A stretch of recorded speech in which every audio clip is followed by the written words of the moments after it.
the egoic center of ourselves, likes to claim ownership of everything that the mind generates, everything that arises within the mind.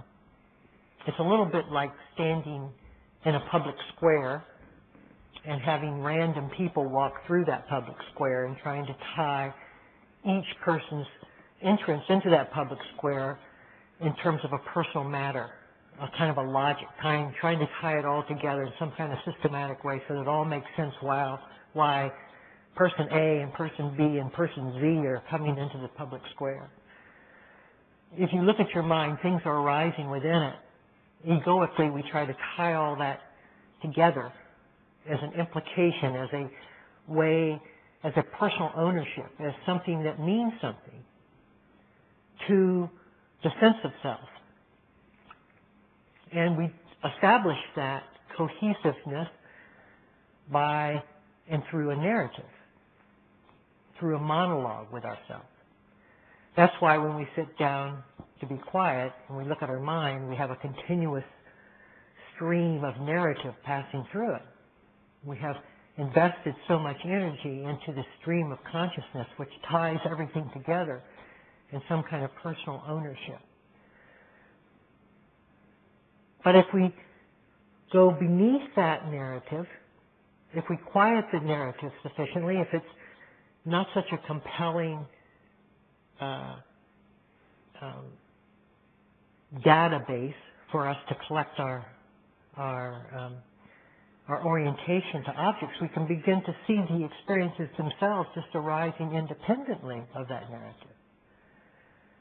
We can begin to see physical sensations, sounds, sights, all of the different sense bases, sense doors, and thought itself as not necessarily being tied together or having even a relationship with one another. An emotion arises, a thought occurs, a sound comes in.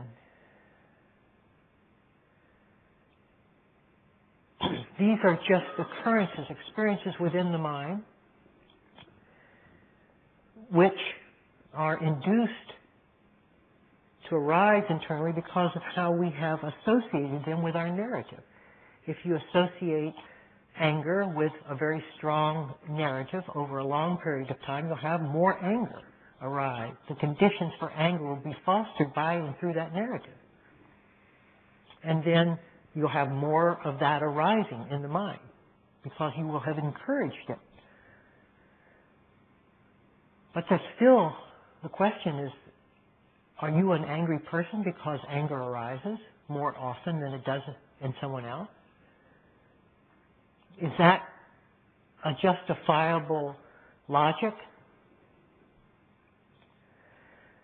So to begin to see what is arising in the mind free of our contamination of ownership. What's occurring here on its own? And what you'll often find is that the thoughts we have about an emotion try to justify within our narrative the reason for having that emotion. We need some reason to be feeling what we're feeling. And so we look outside of ourselves for a justifying cause. We say, oh, you made me feel this way. And sometimes it's so silly where we tend to blame and the causative factor of that emotion unjustifiably on the innocent person next to us who happens to be moving a little bit in their sitting. But that's the reason for my anger. It's because we're not willing to feel the anger on its own that we need a justifiable cause. We need some reason for it to be there because we're not willing to feel it as an experience in and of itself. We think that if it arises, it has an implication. It has a personal implication. It implies something about me.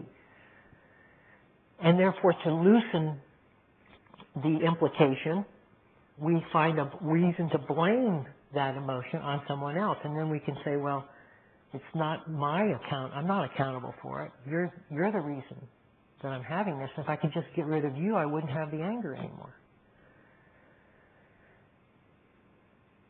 So there's a kind of an accountability we have to have with our mind. At the same time, we don't have ownership with it.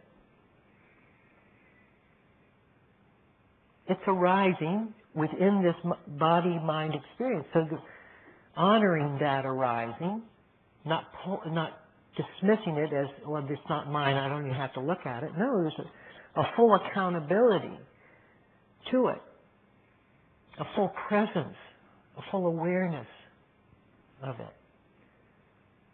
But at the same time, not letting the narrative describe the reasons for its occurrence. We don't need that.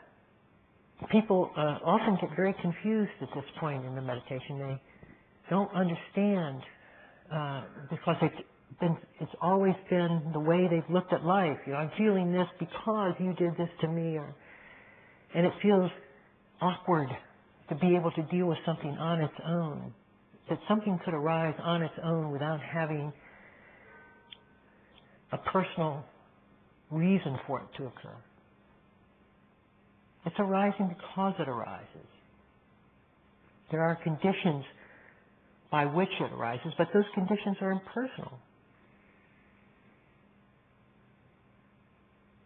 And for us to be able to deal with each thing from that simplicity,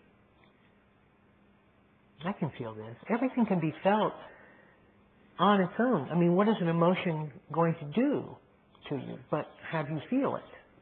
That's all it has. It can't force any other issue except if you're willing to feel it, if you feel you have the space in your heart to feel it, if you have the capacity and the willingness to open to it. Again, without the implication of what this emotion means to me as a person, as a egoic entity, it's very easy to feel this emotion. It's very easy to have the emotion pass through, to have the stranger pass through the square and out again. And it will move very quickly through the square and out again, as long as you don't corral it back in to find some reason to blame it for coming to the square to begin with.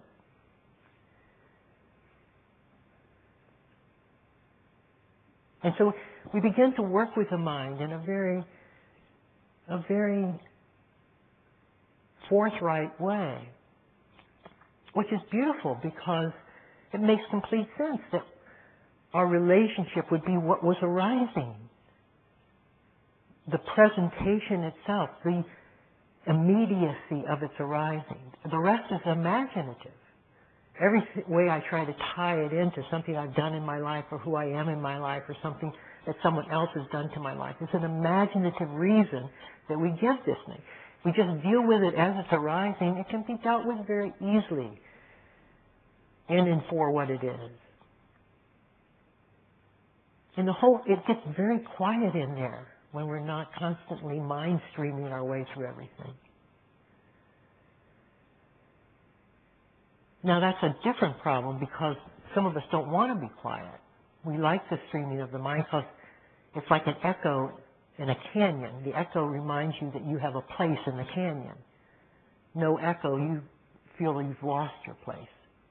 So we keep echoing ourselves into our creative spot, our posture, our position. But you'll get used to the spaciousness that occurs when the echo quiets itself. When you're just being quiet with yourself. When there's just quietude. And things arise, they can be dealt with, they pass through. They can arise, you are fully accountable to them, meaning there's a complete presence with them, and out they go.